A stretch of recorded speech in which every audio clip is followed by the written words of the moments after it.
Hello, this is John Majori with MajoriOnBowie.com, and I have a very, very special guest with me today, Earl Slick. Earl Slick, one of the most accomplished and consequential guitarists in the history of rock music. Earl has recently released a memoir called Guitar. I've read it. You see the cover behind me. It's terrific. It's a great rock and roll memoir. And also in promotion of the book, he re-released a remix of his 2003 song "Isn't It Evening," featuring Bowie on vocals. So, Earl, thank you very much for joining me today. So let me first start with asking you a question about "Isn't It Evening." It's one of the few songs where Bowie was the lead singer between Reality and The Next Day. Are you finding that people's reaction to the remix is the first time they've heard it, like it's the great Lost Bowie song?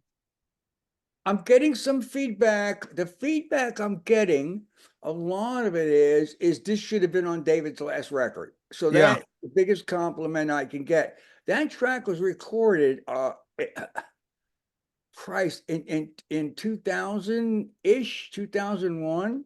Okay. And it was on a record that I did called Zig Zag, which also featured Robert Smith and Joe Elliott. All my buddies came in and Yeah. and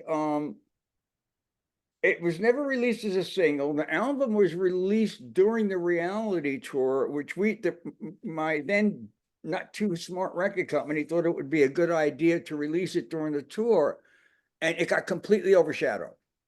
Right. And we never released David's track as a single, which in hindsight, what do they say?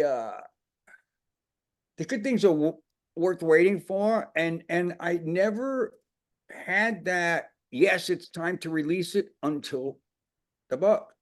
Yeah.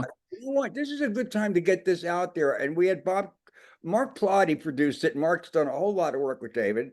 And then Bob Clearmountain did the mix that you hear on the radio now. And he did a great job.